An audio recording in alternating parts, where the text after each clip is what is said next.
Okay, in this video we are doing Calc AB Problem Set 103. The problems and a playlist are in the description below, and let's see what we're doing. If the average value of, so there's a little typo when I made this, but like I've kind of tried to fix it.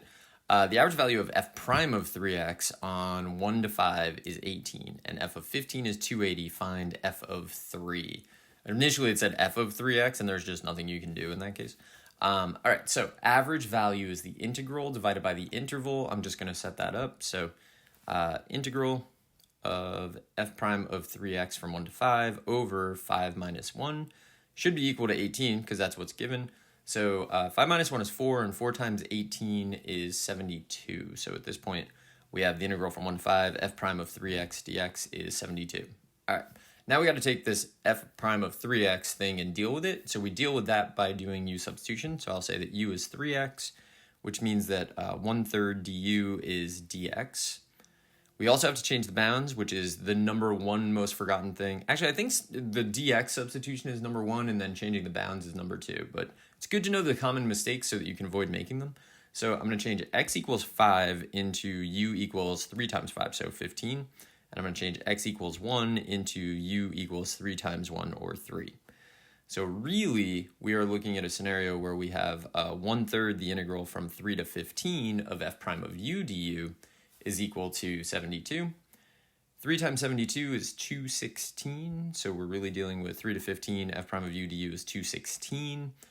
And then the integral of f prime of u from 3 to 15 is, by the fundamental theorem, just going to be f of 15 minus f of 3, and then that is equal to 216. We know from the given that f of 15 is 280, and we're trying to find f of 3. So sub in 280 is 280 minus f of 3 is 216. 216 minus 280 is negative 64, so we get negative f of 3 is negative 64, which means that f of 3 is 64.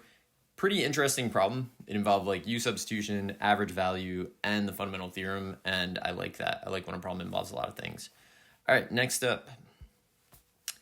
If g of x, so this should be a calculator problem. There's no way I would expect you to do this by hand. Or you could get the exact value by hand, but like I don't know how useful that is.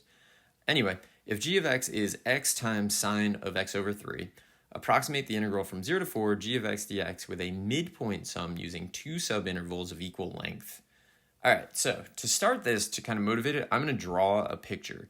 I'm not actually graphing this thing, I'm just drawing a picture. There is no chance that that is actually the graph of the function, because the function definitely goes through 0, 0, but I thought this picture was a little easier to use. So I just draw like any generic thing just because I need to set it up. So we're going from 0 to 4, so that's you want to like cut it in half, so 0 to 2, and then 2 to 4, and then we need the midpoint of each of those, so that's 1 and 3. So at 1, we find the height, we make a rectangle.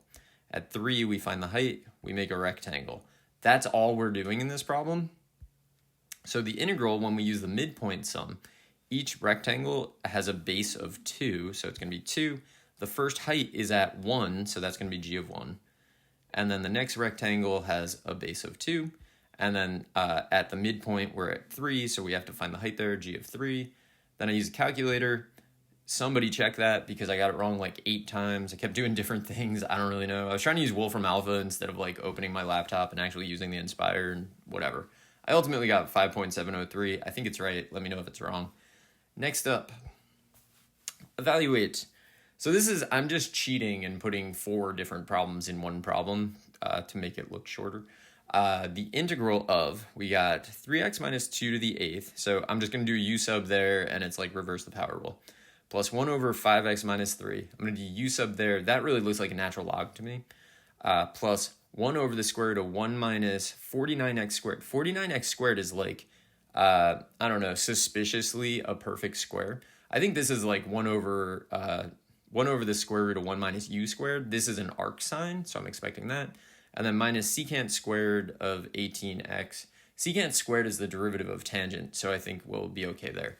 So all of this, I think, is fine. We're going to do each one individually. So we have this. U would equal 3x minus 2, but I don't think we need to show it here, right? There should have been a 3, so a 1/3, and then plus 1 times the reciprocal, so 1/9, and then 3x minus 2 to the 9th. And then there's a plus c there. We're going to hold all plus c's until the end, but there's a plus c. All right, the next integral is the integral, oh, sorry, let's fix that. Is going to be the integral of 1 over 5x minus 3.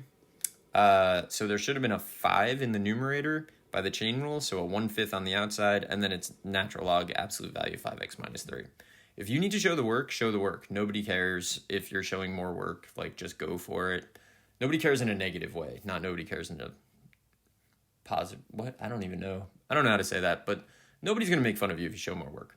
All right, and then the next one, 1 over the square root of 1 minus 49x squared. So I'm going to say that I'm gonna rewrite it, I guess, as 1 over the square root of 1 minus quantity 7x squared. And then you can see there should have been a 7 on the inside, so a 1/7 on the outside. And now it's a perfect arcsine, 1/7 arcsine of 7x. And then we got to do this last one. So I'm going to pull the negative with it and just say we're integrating negative secant squared, just so that I mess that up all the time if I don't like carry negatives. So negative, take out the negative. There should have been an 18 on the inside. So an 18 on the inside, a negative 1. There should have been an 18 on the inside, so a 1/18 on the outside. That's what I'm trying to say, not well. And then we've already said the derivative of tangent is secant squared, so this will integrate to give us tangent of 18x, but there's still that negative 1 over 18. So we get this. And then overall, what we want to do is add them all up. So I'm just going to like call this I so that it's a little easier. And then down in the bottom corner here, I'm going to write, just add them all up. That's the answer to that. It is kind of like a question that's cheating and just making you do a lot in one shot. But anyway, that's the problem set. I hope this was helpful and good luck.